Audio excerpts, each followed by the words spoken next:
Hello my dear students, welcome to our YouTube channel Aspire Academy. जैसा कि हम लोग लास्ट लेक्चर में डिस्कस किए थे कि हम लोग इलेक्ट्रिक फील्ड लाइंस पे एक लेक्चर लेके डिस्कस करेंगे।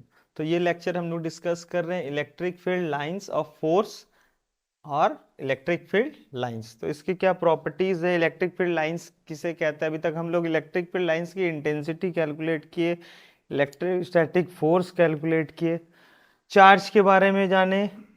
अब है ये electric field lines, what is an electric field lines of force और इलेक्ट्रिक फील्ड लाइंस, दोनों सेम चीज है, एक ही चीज को हम लोग दोनों बोलते हैं, electric field lines of force और इलेक्ट्रिक फील्ड लाइंस।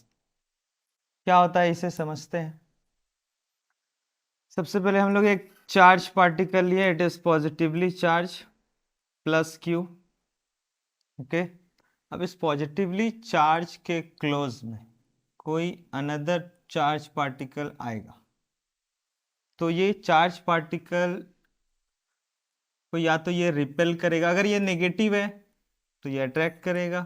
चलो पहले हम लोग नेगेटिव ले लेते हैं।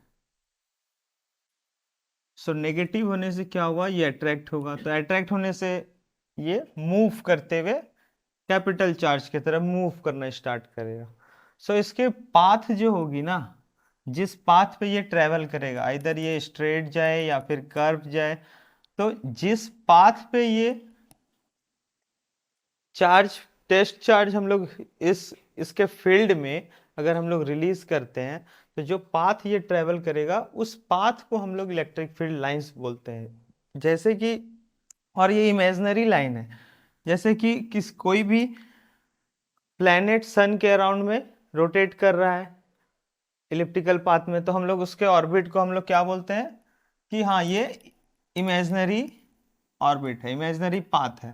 सेम टू सेम, जब किसी भी इलेक्ट्रिक फील्ड के अंदर जब कोई भी अनदर चार्ज बॉडी आएगा और वो फ्री हो जाए, तो वो मूव करते हुए जिस पाथ को फॉलो करेगा उस पाथ को हम लोग इलेक्ट्रिक फील्ड लाइंस बोलेंगे या फिर इलेक्ट्रिक लाइंस ऑफ फोर्स। ठीक है, तो यहां पर क्या होगा, दो तरह का आपका फोर्स इलेक्ट्रिक फील्ड लाइंस के पाथ होते हैं। First is linear and second is curve. क्या हो जाएगा,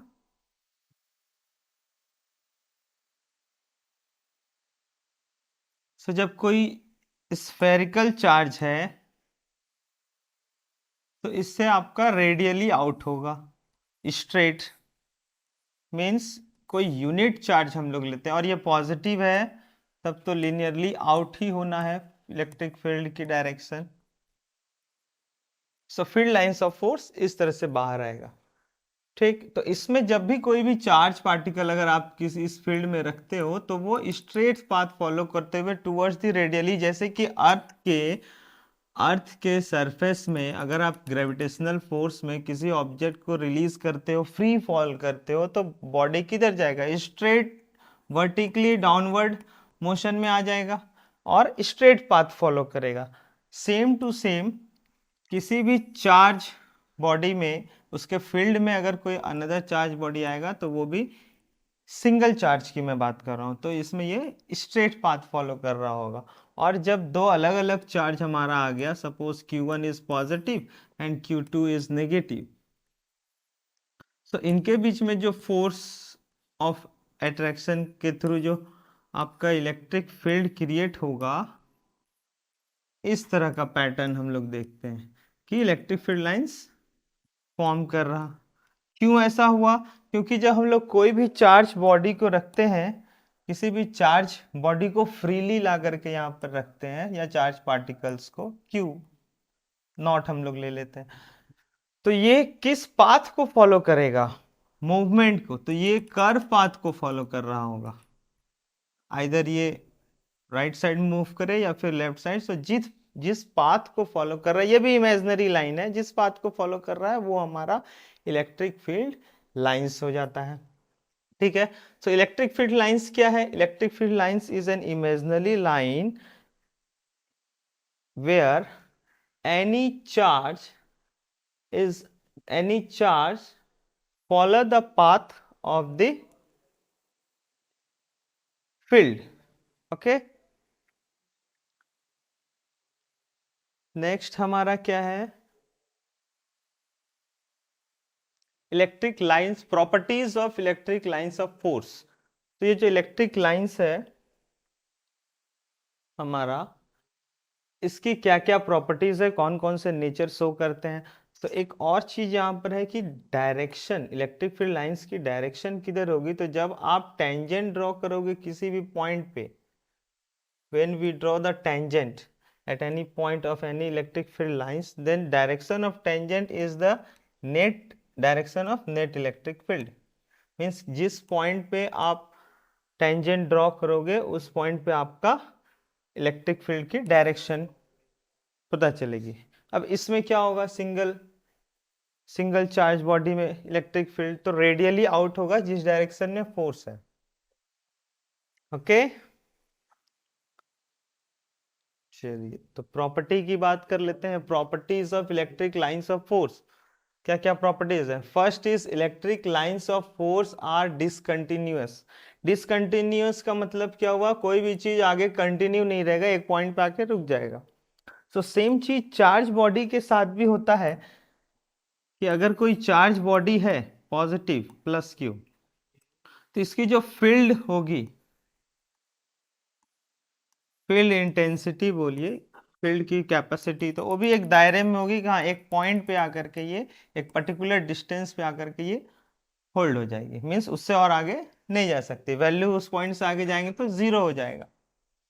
मीन्स फील्ड का इंपैक्ट एक पर्टिकुलर लिमिट डिस्टेंस तक होगा। तो इसे इसलिए हम लोग बोलते हैं कि कोई भी इलेक्ट्रिक फील्ड लाइंस डिसकंटिन्यूअस होगी सिंगल चार्ज के लिए। और जब डबल चार्ज होगा हमारा,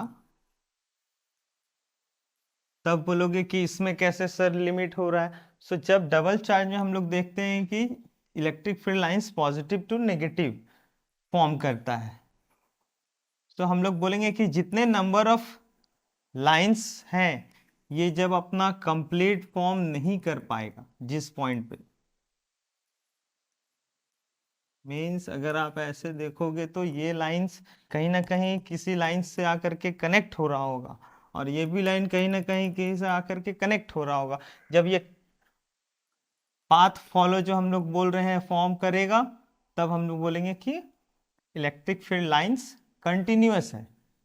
मीन्स एक पॉइंट पे आकर के फॉलो कर रहा है, लेकिन उसके बाद और ज्यादा डिस्टेंस आप लोगे तो ये loop means curve line path follow नहीं करेगा।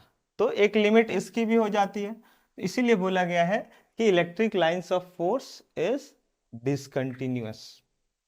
ठीक है, next property, two electric lines of force never cross each other. Means अगर two different electric lines of force अगर हम लोग देखें कि अगर दो इलेक्ट्रिक लाइंस ऑफ फोर्स एक दूसरे को पास करेगा तो क्या होगा। सो अगर हम लोग एक दो इलेक्ट्रिक फील्ड लाइंस को पास करते हैं तो हम लोग ये जानते हैं कि किसी भी पॉइंट पे आप टेंजेंट ड्रॉ करोगे तो it will be the value of direction of electric field. और तो दो डिफरेंट डायरेक्शन में हमारा इलेक्ट्रिक फील्ड लाइंस वर्क कर रहा है, तो हम लोग बोल सकते हैं कि हाँ दो अलग अलग इलेक्ट्रिक फील्ड फॉर्म कर रहा होगा। सो किसी एक सिंगल पॉइंट पे two different electric field form नहीं कर सकता। मीन्स एक पॉइंट पे एक ही डायरेक्शन होता है इलेक्ट्रिक फील्ड का। फॉर एग्जाम्पल के लिए अगर आपको मैं बोलूं कि आप किसी इस तरह से एल पाथ पे आप किसी ट्रैक पे हो और इसके कॉर्नर पे आप खड़े हो, और आपको बोला जाए कि आपको at the same time you have to cover equal distance in X axis और वाई एक्सेस, दोनों डायरेक्शन में एक साथ जाना है, तो आप पॉसिबल ही नहीं है एक साथ दोनों डायरेक्शन में जाना, आपको सेंटर से जाना होगा।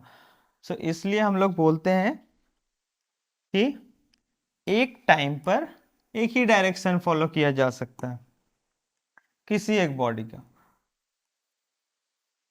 सेम यहाँ पर हमारा इलेक्ट्रिक फील्ड भी बोला जाता है कि किसी एक पॉइंट पे आप टेंजेंट का डायरेक्शन ड्रॉ करोगे तो इलेक्ट्रिक फील्ड का डायरेक्शन होगा, और अगर ये क्रॉस कर जाता है तो दो अलग अलग डायरेक्शन हो जाएगा, which is not possible. That's why two electric lines of force never cross each other. ठीक है, तो रीजन क्या है, किसी पॉइंट पे, जिस पॉइंट पे वो क्रॉस करेगा उस पॉइंट पे टू डायरेक्शन में इलेक्ट्रिक फील्ड फॉर्म कर जाएगा, जो कि पॉसिबल नहीं है। ठीक, नेक्स्ट प्रॉपर्टी क्या है, the electric lines of force do not form close loop. इससे बोला गया है कि जो पॉजिटिव चार्ज बॉडी होता है, पॉजिटिवली चार्ज बॉडी, उससे इलेक्ट्रिक फील्ड लाइंस आउट होता है। ठीक है,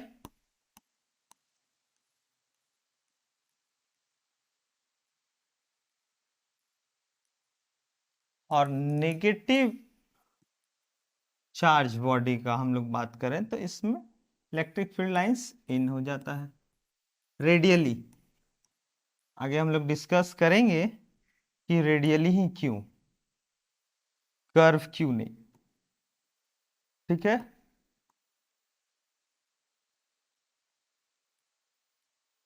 इसमें इन हो रहा होगा।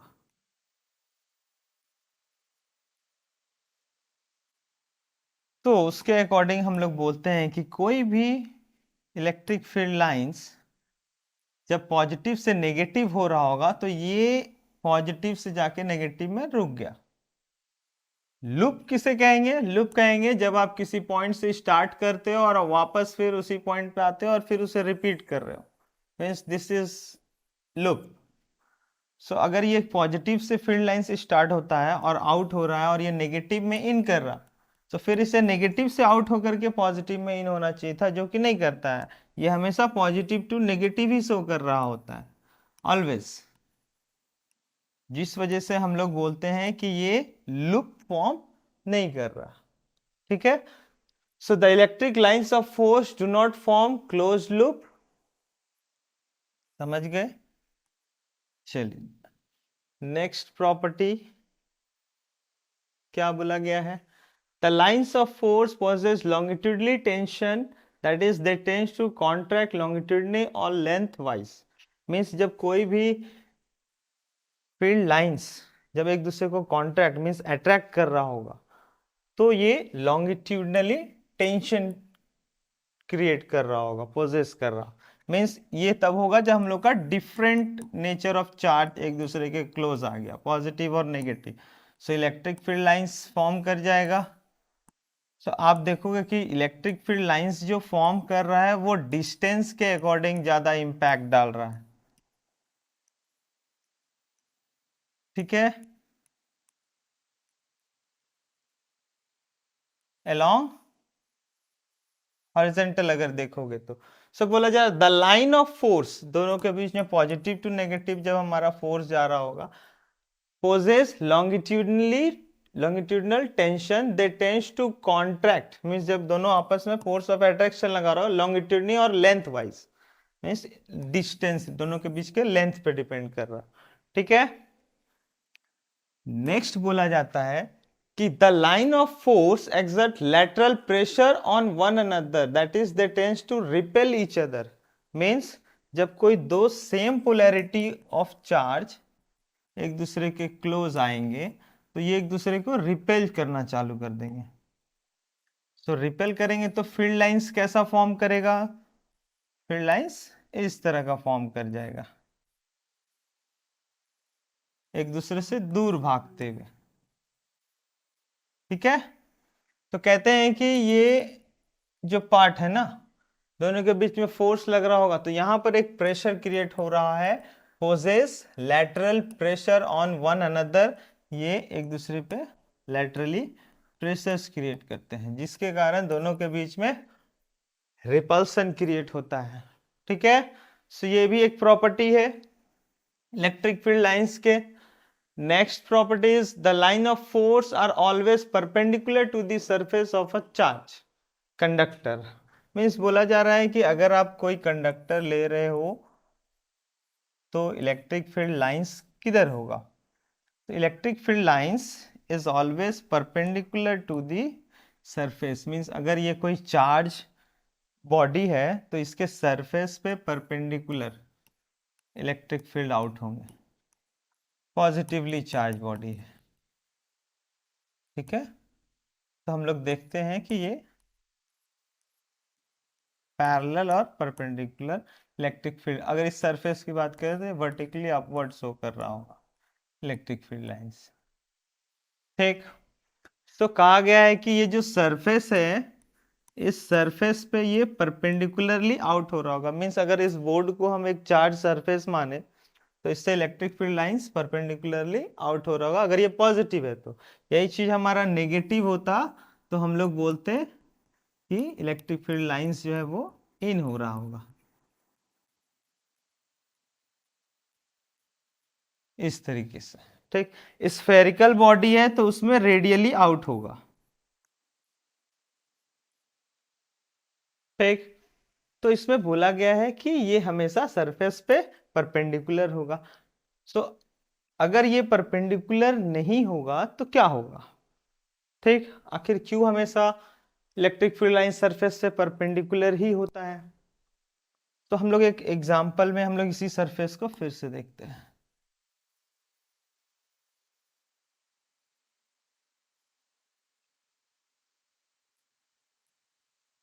क्या हो जाता है जब इलेक्ट्रिक फील्ड लाइंस के सरफेस पे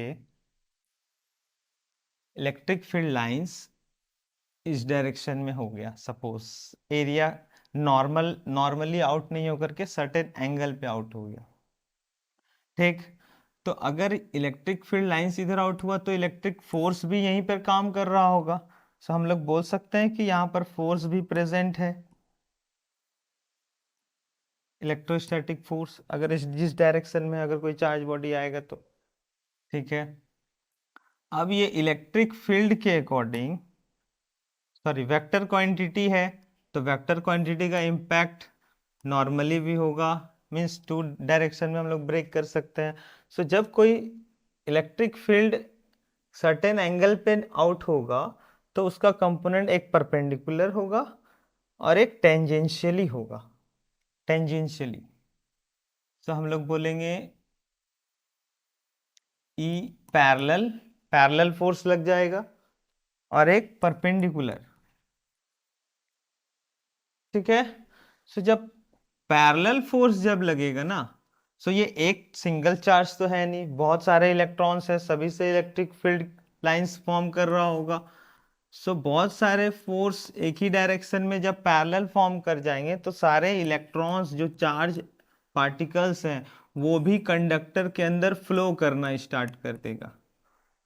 ठीक है, तो जब इलेक्ट्रॉन्स फ्लो करना स्टार्ट कर देगा तो इस बॉडी के अंदर एक करंट क्रिएट हो जाएगा, जो हम लोग नहीं चाहते, क्योंकि हम लोग पढ़ रहे हैं electrostatics, means where electrons are in static condition, और ये इलेक्ट्रॉन स्टैटिक नहीं होकर के मोशन में कन्वर्ट हो जाएगा। इसलिए कभी भी हम लोग इलेक्ट्रिक फील्ड लाइंस लेंगे तो हमेशा सरफेस पे परपेंडिकुलरली आउट लेते हैं।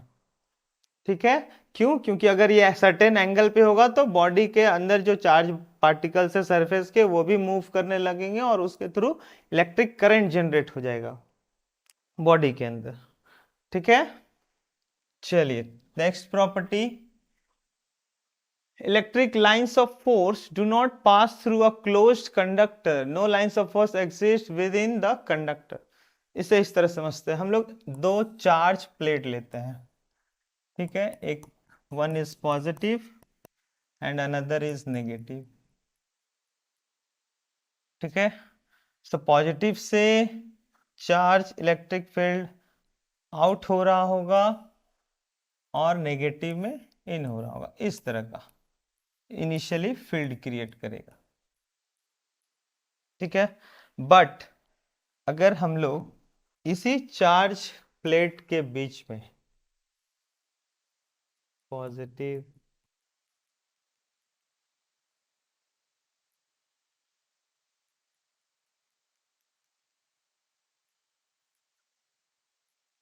इधर भी आउट हो रहा होगा सेम परपेंडिकुलरली, क्योंकि मैंने क्या कहा था, सारे फील्ड लाइंस परपेंडिकुलरली आउट होते हैं। तो ये अगर चार्ज सीट है तो दोनों तरफ आउट हो रहा होगा।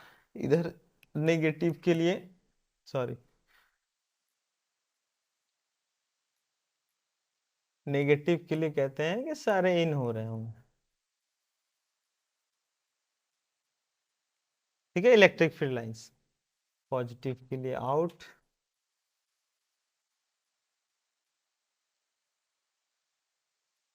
नेगेटिव के लिए इन हो रहा होगा। ठीक है, तो ये एक फर्स्ट कंडीशन था कि जब कोई दो चार्ज प्लेट है तो उनके बीच में electric field lines positive to negative form कर रहा है। अब यहां पर हम लोग एक बॉडी इन करते हैं, सॉलिड बॉडी, क्यूबॉइड एक हम लोग पुट कर देते हैं। सो सॉलिड बॉडी अनचार्ज है, तो अनचार्ज होने से क्या होगा, ड्यू टू इंडक्शन क्या होगा, पॉजिटिव की तरफ नेगेटिव मीन्स सारे इलेक्ट्रॉन्स इलेक्ट्रॉन्स जो हमारे होंगे वो इस सरफेस पे आ जाएंगे और पॉजिटिव चार्ज सारे इस सरफेस पे आ जाएंगे। ठीक है, और जो हमारा फील्ड लाइंस है वो फॉर्म करेगा positive to negative.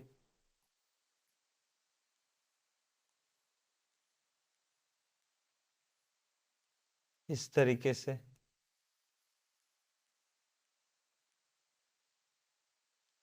Positive to negative, positive to negative means कहने का मतलब है कि अगर आप कोई सॉलिड बॉडी फील्ड के बीच में रखे तो बॉडी के अंदर, बॉडी के inside electric field lines form नहीं करेंगे। इलेक्ट्रिक फील्ड लाइंस कहाँ फॉर्म करेंगे, बॉडी के सरफेस के। ठीक है, सो इसे हम लोग बोलते हैं इलेक्ट्रोस्टैटिक, इलेक्ट्रोस्टैटिक शील्डिंग, ये भी बोलते हैं इलेक्ट्रोस्टैटिक शील्डिंग भी बोलते हैं कि कोई इलेक्ट्रिक फील्ड में सॉलिड बॉडी आ गया तो वो अपने सरफेस पे फील्ड को डिस्ट्रीब्यूट करके एक नया फील्ड पैटर्न फॉर्म करता है। ठीक है, तो ये थी electric lines of force do not pass through a closed conductor, no lines of force exist within the conductor, means conductor के अंदर कोई भी इलेक्ट्रिक फील्ड लाइंस नहीं होंगे। ठीक है, नेक्स्ट है the number of electric field lines per unit area crossing a surface at right angle to the direction of the field is at every point proportional to the electric intensity. अब हमें तो पता है कि electric field lines अगर हैं, electric field lines अगर हैं तो इनकी जो इलेक्ट्रिक फील्ड इंटेंसिटी होगी proportional to the electric intensity, means field lines का हमारा इलेक्ट्रिक फील्ड के साथ कुछ ना कुछ रिलेशन हो रहा होगा। तो क्या हो जाएगा, जो हमारा इलेक्ट्रिक फील्ड लाइंस है, इलेक्ट्रिक फील्ड लाइंस और इलेक्ट्रिक इंटेंसिटी में कोई ना कोई रिलेशन होता है। ठीक है, और वो रिलेशन क्या है, the number of electric field lines per unit area, पर यूनिट एरिया मीन्स आपने एक एरिया लिया, सेम एरिया यहां भी हमने लिया। So electric field lines crossing a surface at right angle to the direction of the field is at every point proportional to the electric field, means अगर कोई हम लोग क्लोज एरिया ले रहे हैं तो उसमें जितने भी इलेक्ट्रिक फील्ड लाइंस पास करेंगे, number of electric field lines, वो आपका डायरेक्टली पर यूनिट एरिया, एरिया पे भी डिपेंड करेगा, is directly proportional to the electric field. Means बोला गया कि अगर यहां पर आप देखोगे तो टू फील्ड लाइंस पास कर रहे हैं, यहाँ पर one field electric field lines pass कर रहे हैं। ऑब्वियसली इसका मतलब कि इलेक्ट्रिक फील्ड इंटेंसिटी, अगर ये पॉइंट P और पॉइंट Q है तो electric field at P is greater than electric field at Q। क्यों? क्योंकि नंबर ऑफ फील्ड लाइंस पास ज्यादा P पॉइंट पे कर रहे हैं, ये एरिया में, P पॉइंट वाले एरिया में। सो हम लोग बोलते हैं कि if N is the number of electric field lines pass through a cross section area A, तो हम लोग dN/dA ले लेते हैं क्योंकि हम लोग particular amount of number of lines के लिए ले रहे हैं, is directly proportional to E electric field intensity, ये बोला जाता है। तो रिलेशन क्या है, so number of electric field lines pass through any cross per unit area is directly proportional to the electric field. अब प्रोपोर्शनैलिटी हटाएंगे तो ऑब्वियसली कोई ना कोई प्रोपोर्शनैलिटी कांस्टेंट आएगा जिसे हम लोग बोलते हैं epsilon naught E. Means n by A number of field lines हमें पता है और एरिया पता है, तो ये equals to epsilon naught into electric field E हो जाता है। ठीक है, अगर हम लोग इसे कैलकुलेट करें तो हम लोग देखते हैं कि F is equals to q e, sorry ये relation E is equals to what, E is equals to 1/4 pi epsilon naught q by r square. ठीक है, अब अगर हमारे पास कोई एक ऐसा बॉडी है जो स्फेरिकल है, पॉजिटिव चार्ज प्लस क्यू ले लेते हैं, सो इसके चारों तरफ कंसेंट्रिक एक और स्फेयर ले रहे हैं, कंसेंट्रिक स्फेयर, उसके अंदर एक और है, तो जितने भी इलेक्ट्रिक फील्ड लाइंस आउट होंगे वो तो इस पे रेडियली सरफेस पे परपेंडिकुलरली हो जाएगा। सो इस पर्टिकुलर डिस्टेंस आर ले लेते हैं कि हाँ चार्ज से ये जो इस कंसेंट्रिक स्फेयर ले रहे हैं उसके डिस्टेंस आर है, तो हम लोग बोलेंगे कि इस पे इलेक्ट्रिक फील्ड लाइंस के लिए number of electric field lines कितने होंगे, so n number of electric field lines है by total number of area, so area of this इस concentric sphere is 4 pi are square, sphere है 4 pi are square होगा, is equals to epsilon naught e according to relation.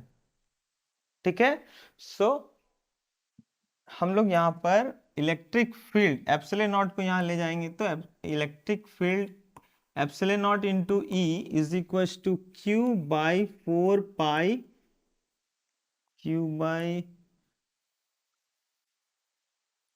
4 pi sorry Q by 4 pi are square बच जाता है। ठीक है, तो ये जो एप्सिलॉन नॉट ई है वो हमारा इक्वल है n by 4 pi are square. Compare करोगे ना दोनों इक्वेशन को, दोनों इक्वेशन को कंपेयर करोगे सो क्लियरली दिख रहा है कि हमारा n जो वैल्यू है number of electric field lines वो इस चार्ज q के इक्वल हो जाता है। ठीक है, it means number of electric field lines pass any cross section area it is equal to charge q। तो अगर किसी ने पूछा कि how many number of electric field lines pass in particular area, then our answer will be value of charge q। okay, so ये relation था आपका, they all are properties of electric field lines। Neutral point आ गया अब हमारा। So जितने भी electric field lines के प्रॉपर्टी हम लोग डिस्कस किए टोटल 8 है। सो याद रखिएगा ये सारा। हम लोग नेक्स्ट डिस्कस करते हैं neutral point. Okay, neutral point होता क्या है, देखो अगर कोई दो पॉजिटिव चार्ज बॉडी को हम लोग equal amount means plus Q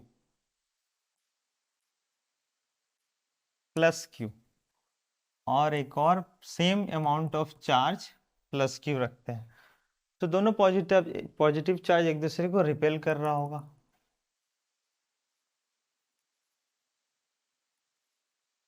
तो इलेक्ट्रिक फील्ड कैसा फॉर्म कर जाएगा, आउट, ये जो कर्व फॉर्म कर रहा है ना आउट परपेंडिकुलर होगा, बट ये आगे जाके भले ये टर्न कर जाए, ठीक है, electric field lines out straight होगा मींस रेडियली ही आउट होगा, बट आउट होने के बाद ये कर्व फॉर्म कर जाएगा, क्योंकि क्या बताए थे हम, लेटरल प्रेशर के कारण, तो जैसे जैसे जाएंगे प्रेशर के कारण ये उतना बैंड हो जाता है। तो आउट हमेशा याद रखिएगा, फील्ड हमेशा सरफेस से नॉर्मली ही आउट होगा।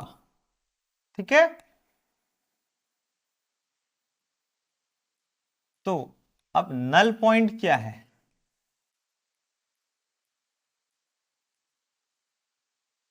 अगर हमारा इस इलेक्ट्रिक फील्ड में कोई एक पॉइंट आ जाता है, किसी एक पॉइंट पे आकर के हम टेस्ट चार्ज को ला करके रखते हैं, ठीक है, अब दोनों तरफ पॉजिटिव है, टेस्ट चार्ज भी पॉजिटिव होगा, तो ऑब्वियसली दोनों अपने अपने फील्ड के अकॉर्डिंग फोर्स लगा रहे होंगे, फोर्स ऑफ रिपल्सन।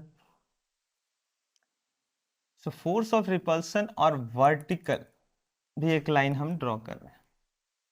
तो जब कोई चार्ज, मान लीजिए ये charge P, test charge Q naught, neutral point अगर ये है तो कहेंगे कि जो टोटल फोर्स है इसके थ्रू सेकेंड चार्ज और टोटल फोर्स फर्स्ट चार्ज दोनों एक दूसरे के अपोजिट और इक्वल डायरेक्शन में लग रहा होगा, जिससे इम्पैक्ट क्या होगा कि जो हमारा न्यूट्रल पॉइंट पे जो चार्ज है ये अगर किसी P पॉइंट से हटके किसी अनदर पॉइंट पे आ जाता है, सो ऑब्वियसली है कि हमारा फर्स्ट चार्ज जो है वो इसे पुल कर रहा होगा, सॉरी अपोजिट फोर्स लगाएगा ना, और सेकेंड चार्ज इसे रिपेल कर रहा होगा।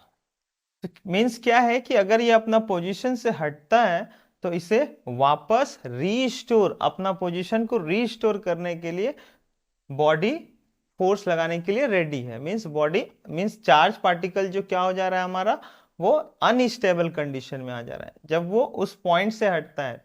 वर्टिकल भी जब हम लोग देखते हैं तो वर्टिकल डायरेक्शन में जो फोर्स लग रहा होगा और डाउनवर्ड, ये भी फोर्स इस पॉइंट न्यूट्रल पॉइंट से अगर कोई बॉडी ऊपर शिफ्ट कर जाता है तो भी हम लोग बोलते हैं कि ऑब्जेक्ट को, चार्ज बॉडी को रीस्टोरिंग फोर्स यहां भी फाइंड आउट नहीं हुआ, क्योंकि ये इक्वल एंड अपोजिट रिएक्शन हो जाता है।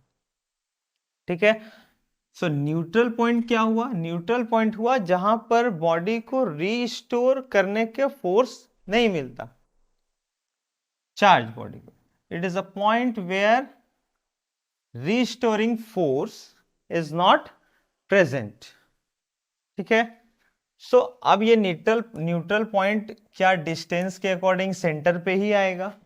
नहीं, ये डिपेंड करेगा electric field, different different charge के अकॉर्डिंग इलेक्ट्रिक फील्ड कैसा फॉर्म कर रहा है, कितना स्ट्रेंथ का फॉर्म कर रहा है। अगर हम लोग इसे Q चार्ज ले लें और ये 4Q हो जाए, एक 4 टाइम्स चार्ज इंक्रीज कर दिए, तो ऑब्वियसली है कि इसके थ्रू जो आपका इलेक्ट्रिक फील्ड लाइंस होंगे वो थोड़ा सा ज़्यादा हाई स्ट्रेंथ के होंगे, वाइट कलर में हम लोग लेते हैं,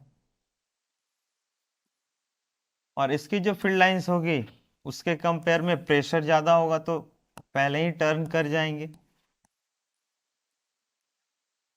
सो न्यूट्रल पॉइंट हमारा क्या हो जाएगा, न्यूट्रल पॉइंट फोर्स एक साइड से ज़्यादा होगा, एक साइड का फोर्स कम होगा। सो ऑब्वियसली रीस्टोरिंग फोर्स ज़्यादा लगा रहा होगा जिस बॉडी के पास अमाउंट ऑफ चार्ज ज़्यादा है, तो ये सेंटर पॉइंट से हटके रीस्टोरिंग फोर्स से न्यूट्रल पॉइंट पाने के लिए इसे स्मॉल अमाउंट ऑफ फोर्स की तरफ मूव करना पड़ेगा, जिससे यहाँ पर इसका न्यूट्रल पॉइंट शिफ्ट कर जाएगा। ठीक है, सो तो इस पॉइंट पे भी हमारा नेट फोर्स 0 हो जाएगा, मीन्स F1 और F2 ले लोगे तो। सो कहने का मतलब है कि जो हमारा न्यूट्रल पॉइंट होता है वहां पर नेट फोर्स भी 0 होगा, नेट इलेक्ट्रिक फील्ड 0 होगा, और अगर कोई पूछे तो आप ये भी कह सकते हो कि जिस पॉइंट पे रीस्टोरिंग फोर्स अब्सेंस हो, प्रेजेंट ना हो। ठीक है, और body stable condition means equilibrium condition में आ जाना चाहिए। ठीक है, तो इसे हम लोग कहेंगे न्यूट्रल पॉइंट। चलिए, तो एक क्वेश्चन है, two spheres of radii 10 centimetre and 20 centimetre contain charges of 10 microcoulomb and 20 microcoulomb respectively. They are separated by a distance of 100 centimeter. Where will the electric field be? 0. देखो, अगर हम बात करें कि हमारे पास दो चार्ज बॉडी है 10 माइक्रोकुलम और 20 माइक्रोकुलम, तो इसका न्यूट्रल पॉइंट पूछा जा रहा है। ठीक है, सो दोनों के बीच का डिस्टेंस भी दिया हुआ है 100 सेंटीमीटर मीन्स 1 मीटर। हम लोग एक पॉइंट लेते हैं जो कि हमारा बॉडी ए, चार्ज बॉडी ए और चार्ज बॉडी बी, तो ये x डिस्टेंस पर है, तो ये हमारा 100 माइनस एक्स हो जाएगा, मीन्स 1 माइनस एक्स। मीटर के फॉर्म में अगर हम लोग बात करें तो ये 1 माइनस एक्स हो जाता है।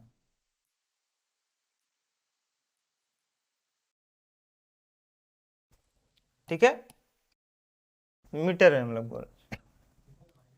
सो अगर ये न्यूट्रल पॉइंट है तो ऑब्वियसली दोनों डायरेक्शन में फोर्स और electric field equal and opposite हो जाएगा, ठीक है। सो इलेक्ट्रिक फील्ड E1 क्या है, K Q 10 microcoulomb by R square that is x square is equal to E1 is equal to E2 है पहले। K मीडियम सेम है, मीडियम में कोई चेंजेस नहीं, इसीलिए K की वैल्यू भी सेम होगी। K Q2 मीन्स इसके फील्ड की बात करें, mu 20 mu coulomb by distance 1 minus X whole square. Microcoulomb cancel out, K cancel out, 10 से ये 22 टाइम्स में cancel. So it is 1 minus x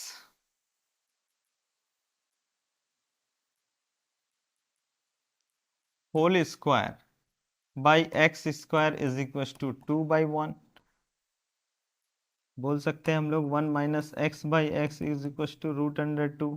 divide कर दो, 1 by X minus 1 is equal to √2। X is equal to 1 by √2 plus 1। Rationalise करेंगे तो √2 minus 1 √2 X equal to √2 minus 1, ये हो जाएगा मीटर, ठीक है। सो हमारा where will be the field be, where will the field be 0। So ये x equal to √2 minus 1 metre from A, the net electric field will be 0। से हम लोग बोलेंगे ये हमारा हो गया आंसर, ठीक है। चलिए, तो ये था सारा properties of electric field line से एक लेक्चर। आई होप आप लोगों को जितना ज़्यादा से बेटर समझ में आए। मिलते हैं फिर नेक्स्ट क्लास, नेक्स्ट लेक्चर में हम लोग इलेक्ट्रिक डाइपोल्स से फिर हम लोग नेक्स्ट लेक्चर रिकॉर्ड करेंगे। Okay, thank you and bye.